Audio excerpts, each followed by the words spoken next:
L'hygiène intime, comme son nom l'indique, consiste à garder ses parties intimes propres et hygiéniques. De nombreuses femmes ne font pas la différence entre l'hygiène intime et l'hygiène courante, et ne respectent pas les règles de base pour préserver leur santé vaginale.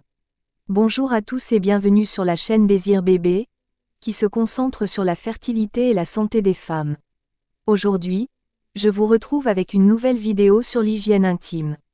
Nous allons voir ce que vous devez faire pour avoir une bonne santé vaginale, ce qui vous éviterait d'avoir des infections. Merci de regarder la vidéo jusqu'au bout, et de mettre un pouce bleu si vous la trouvez utile.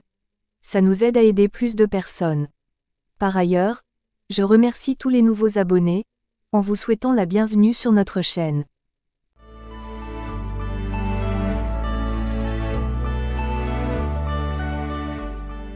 Des pertes vaginales claires et blanches sont normales.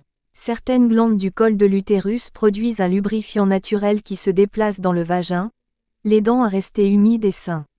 En d'autres termes, ces pertes vaginales sont le moyen naturel de votre vagin de se nettoyer et indiquent qu'il est en parfaite santé.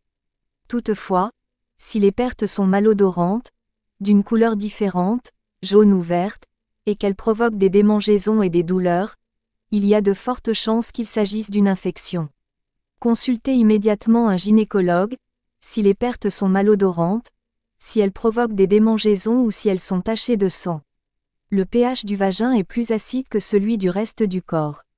Cela permet de maintenir les bonnes bactéries comme les lactobacilles et d'empêcher la prolifération des mauvaises.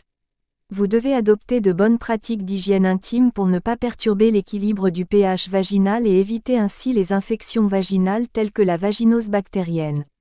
Donc, avant de vous présenter ce que vous devez faire pour avoir une bonne hygiène intime, il est important que vous sachiez le lien qui existe entre votre flore vaginale et votre bébé si vous êtes enceinte ou futur bébé si vous ne l'êtes pas encore. Lien entre votre flore vaginale et le bébé.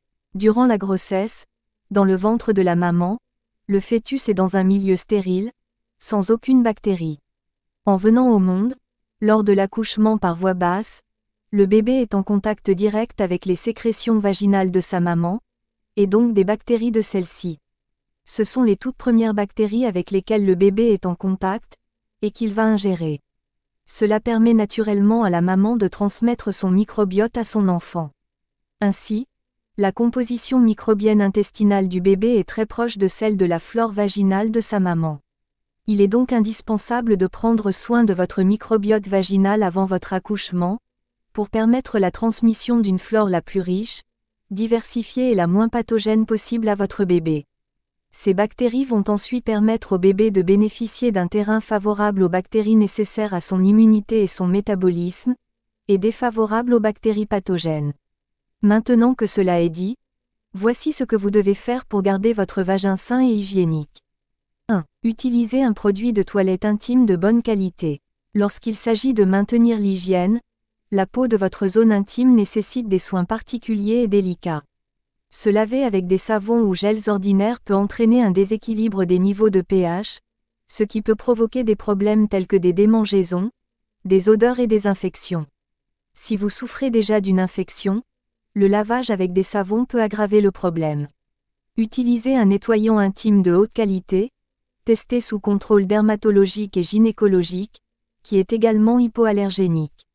Versez quelques gouttes sur votre main et utilisez-la comme vous le feriez avec un savon liquide. 2. Lavez uniquement l'extérieur de vos parties intimes. Comme indiqué précédemment, le vagin a la capacité de s'auto-nettoyer, ce qui signifie qu'il n'est pas nécessaire d'en laver l'intérieur. En fait, laver l'intérieur du vagin peut s'avérer nocif. Lavez uniquement l'extérieur de votre zone intime, c'est-à-dire la vulve, les lèvres vaginales et le pourtour du clitoris. 3. Lavez votre vagin au moins une fois par jour. Vous devez vous laver les parties intimes à l'eau chaude au moins une fois par jour, surtout après avoir été à la selle, afin d'éviter la transmission de bactéries. Veillez à vous laver à l'eau chaude au moins 2 fois pendant vos règles.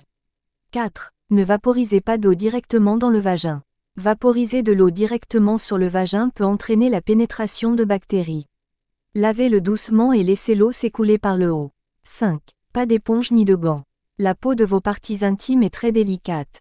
N'utilisez jamais rien d'abrasif et lavez-vous uniquement avec les mains. 6. Utilisez une serviette douce. Utilisez une serviette douce et entièrement sèche pour absorber l'eau. Veillez à laver cette serviette à l'eau chaude avec un savon doux, une fois tous les 2 jours. 7. Essuyez-vous délicatement. Essuyez toujours votre zone intime de l'avant vers l'arrière, surtout si vous utilisez des lingettes ou des serviettes vaginales. 8. Lavez-vous bien avant et après les rapports sexuels. Il est important de laver votre zone intime avant et après les rapports sexuels afin d'éviter la prolifération et la propagation de bactéries nocives. Veillez à ce que votre partenaire ait également une bonne hygiène, car les infections peuvent se propager très facilement. Il faut également uriner après un rapport sexuel. Cela permettra d'éliminer toute bactérie qui aurait pu se propager dans l'urètre. L'urètre, c'est le tube qui relie la vessie à l'ouverture du vagin. 9. Évitez les rapports sexuels pendant les règles. Évitez d'avoir des rapports sexuels pendant vos règles, car cela peut entraîner des infections. Attendez que les saignements disparaissent, surtout si vous êtes sujette aux infections, aux démangeaisons et aux lésions cutanées. 10. Changez de serviette toutes les 2 à 4 heures. L'utilisation d'une serviette hygiénique pendant plus de 4 heures peut entraîner la prolifération de bactéries nocives. Changez votre serviette toutes les 2 à 4 heures, afin de vous sentir et de rester propre, fraîche et hygiénique. 11. Réduire l'utilisation des tampons ou évitez-les. Si vous utilisez des tampons, soyez prudente. Les tampons doivent être changés régulièrement car ils peuvent provoquer le syndrome du choc toxique, une affection potentiellement mortelle. N'utilisez pas de tampons si vous avez des infections et ne dormez jamais avec. 12. Portez des culottes en coton. Les vêtements en coton permettent à la peau de respirer, contrairement aux vêtements synthétiques qui bloquent la circulation de l'air. S'il n'y a pas de circulation d'air, le taux d'humidité dans la zone intime peut augmenter, ce qui crée un environnement propice à la prolifération de bactéries nocives. Utilisez des culottes en coton doux pour tous les jours, et des culottes fantaisie uniquement pour les occasions spéciales. Évitez également de porter des vêtements comme des jeans, des bas et des pantalons serrés. Voilà, c'est la fin de la vidéo. Merci de l'avoir regardée jusqu'au bout. J'espère qu'elle vous sera utile, et que vous mettrez en pratique tous ces bons conseils pour le bien de votre flore vaginale. N'oubliez pas qu'elle est fragile et délicate. À bientôt pour une prochaine vidéo.